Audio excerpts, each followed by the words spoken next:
Assalamualaikum warahmatullahi wabarakatuh.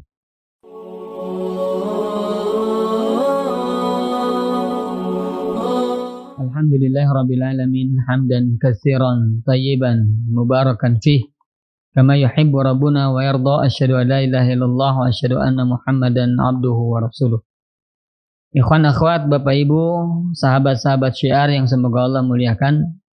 Alhamdulillah Allah Ta'ala memberi kepada kita kesempatan untuk melanjutkan pembelajaran dalam silsilah fikih muamalah yang diselenggarakan oleh Syiar Indonesia. Mudah-mudahan Allah Subhanahu wa Ta'ala memberi kepada kita kemudahan untuk memahami apa yang kita pelajari, dan mudah-mudahan Allah mudahkan kita untuk mengamalkan apa yang telah kita pahami, insyaallah. Amin ya rabbal alamin. Tayyib khafillah yang semoga Allah muliakan, kita melanjutkan silsilah tentang jual beli yang terlarang, ya, di mana di antara jual beli yang terlarang yang pernah kita sampaikan adalah jual beli itu mengandung kezaliman, atau mohon maaf, yang pertama adalah bahwa jual beli itu barangnya haram. Yang kedua, jual beli itu mengandung atau barangnya halal tapi akibatnya akan menuntun kepada keharaman. Yang ketiga adalah jual beli itu mengandung kezaliman, ya. Nah, yang keempat, di antara jual beli yang terlarang, jual beli yang dilarang adalah jual beli yang mengandung gharar. Jual beli yang mengandung gharar.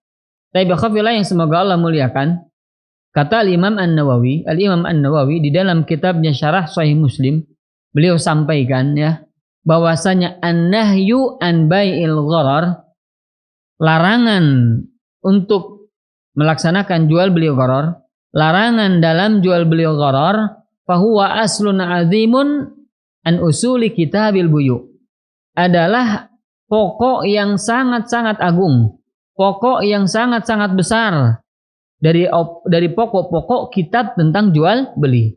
Jadi bab tentang jual beli, ya, yang paling besar, yang paling dahsyat, yang paling agung yang harus kita pahami, ya, karena ini mengandung bisa jadi kemurkaan Allah Subhanahu wa Ta'ala atau keberkahan dari jual beli kita adalah jual beli itu mengandung gharar, ya. Maka jual beli gharar adalah jual beli yang sangat luas, sangat kompleks, sangat banyak, kemudian sangat besar perhatian kita agar kita betul-betul memperhatikan jual beli ini jangan sampai mengandung keghararan. Kenapa? Karena jual beli gharar ini banyak terjadi di kalangan atau di sekeliling atau di kehidupan kita, ya, maka kita harus berhati-hati. Ini menurut Al-Imam An-Nawawi, ya, sekali lagi bahwasanya larangan jual beli gharar ini adalah sebuah pokok yang sangat besar, yang sangat agung di dalam bab tentang jual beli, ya. Tapi khafillah yang semoga Allah muliakan. Kemudian apa itu gharar? Apa itu gharar? Gharar secara bahasa itu adalah isim masdar dari at-taghrir. At-taghrir, yaitu maknanya al-khatar wal khuda'ah wa ta'ridul mar'i nafsahu aw malahu lil halakah. Adalah yang berarti atau bermakna gharar itu adalah maknanya resiko. Jadi sesuatu yang mengandung resiko. Kemudian sesuatu mengandung tipuan.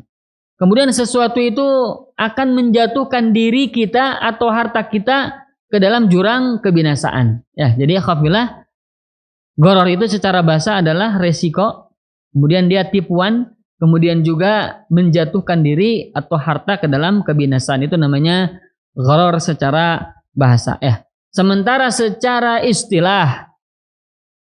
istilah ulama-ulama fikih, ya, khususnya fikih muamalah, menjelaskan bahwasanya kullu bai'in ihtawa jahalatan au tadammana mukhataratan au qimaran, yaitu setiap jual beli, ya, yang mengandung ketidakjelasan.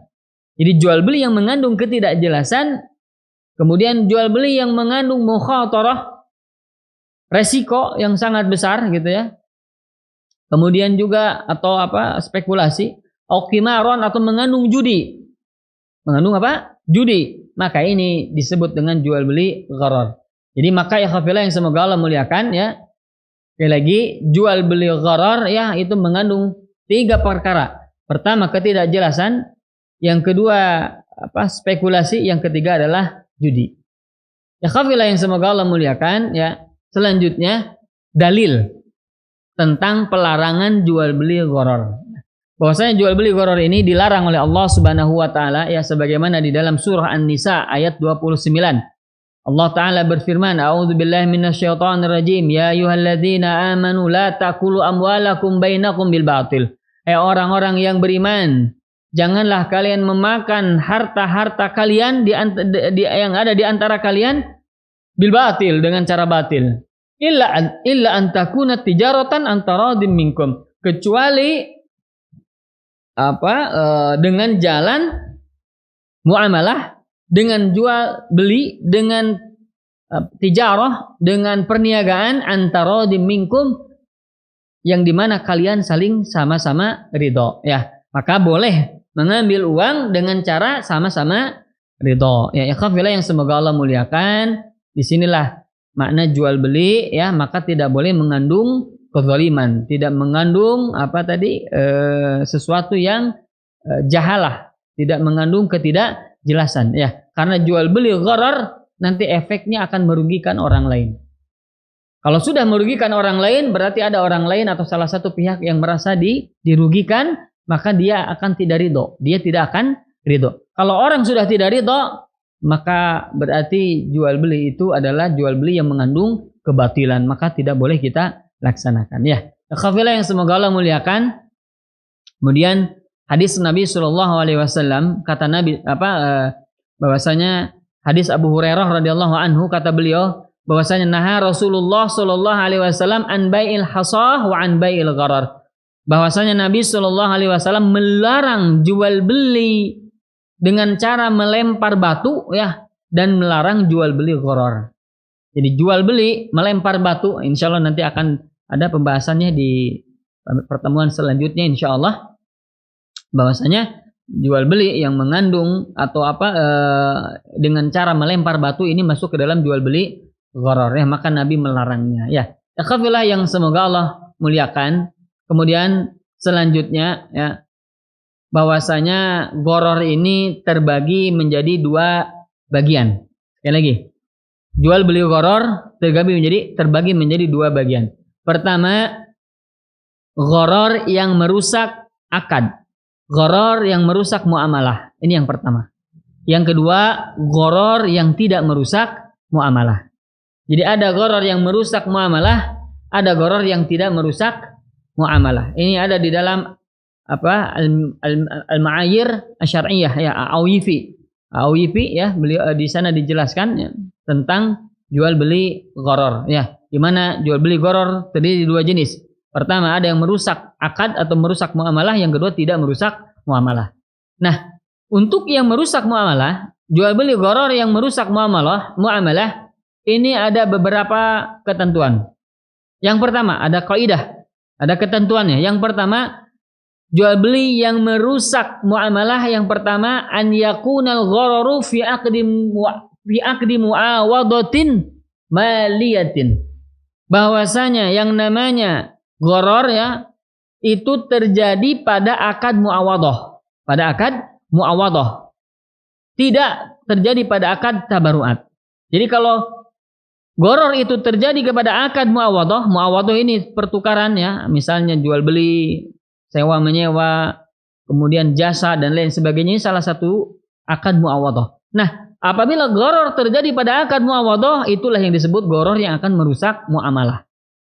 Apabila tidak terjadi atau misalnya terjadi kepada akad yang tabaruat ya, tabaruat itu misalnya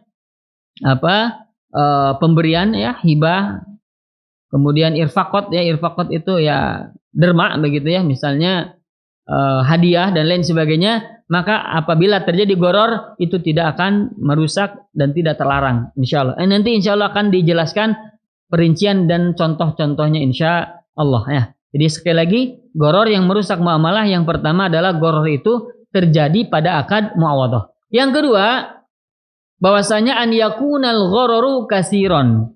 Gharar itu banyak. Nah, jadi gharar itu banyak. Apabila sedikit dia tidak merusak muamalah. Tapi kalau banyak merusak muamalah. Bagaimana contohnya? Bagaimana ketentuannya? Insya Allah nanti kita akan membahas secara detail ya untuk contoh nomor 2. Yang ketiga, an yakunal ghararu fil uqudi alaihi asalatan. Bahwasanya yang namanya gharar itu ya yang merusak muamalah itu yang ketiga adalah apabila gharar itu terjadi pada pokok barang yang diakadkan. Terjadi pada pokok barang yang diakadkan. Bagaimana contohnya?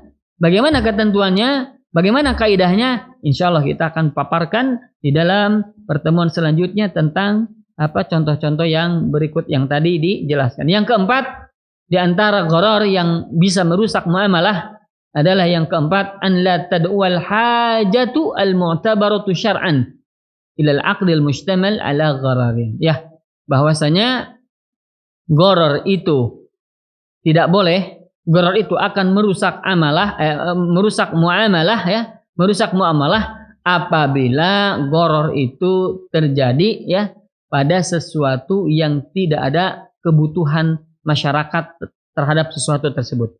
Apabila ada kebutuhan, ada darurat, ada sesuatu yang terpaksa untuk melakukan itu, maka ini diperbolehkan adanya gharar. Bagaimana contoh dan lain sebagainya, insya Allah kita akan membahas di dalam pertemuan selanjutnya tentang perincian 4 hal yang tadi disebutkan insya Allah ya. Baik akhwat yang semoga Allah muliakan ya. Jadi itu yang bisa disampaikan di pertemuan ini ya tentang pengertian gharar ya. Tentang larangan dalam jual beli. Gharar adalah sesuatu yang sangat agung, yang sangat besar dalam bab jual beli kata Imam An-Nawawi di dalam kitab tadi Syarhu Sahih Muslim ya. Kemudian tadi menjelaskan bahwasanya gharar itu terjadi ya atau berakibat akan merusak akad, merusak muamalah dan juga ada yang tidak merusak muamalah. Nah, kemudian di antara yang merusak muamalah adalah ada 4 tadi, bahwasanya yang pertama gharar itu terjadi pada akad muawadhah, tidak terjadi pada akad tabaruat atau irfaqat ya atau derma dan lain sebagainya. Ini tidak ya terjadi pada yang demikian. Yang kedua, bahwasanya gharar itu kasiron, banyak. Kalau sedikit maka tidak apa-apa. Bagaimana perinciannya? Insya Allah akan dibahas di pertemuan selanjutnya. Yang ketiga adalah gharar itu pada perkara barang yang diakadkan. Ya. Yang keempat, bahwasanya tidak ada keperluan, tidak ada hajat, tidak ada darurat di dalamnya. Maka kalau tidak ada darurat, maka itu gharar tersebut akan merusak muamalah. Ya. Demikian ya khafilah yang semoga Allah muliakan, yang bisa disampaikan ya, benarnya dari Allah, salahnya dari saya dan dari syaitan semoga Allah ampuni. Aku qouli hadza wastaghfirullah li wa lakum. Wassalamualaikum warahmatullahi wabarakatuh.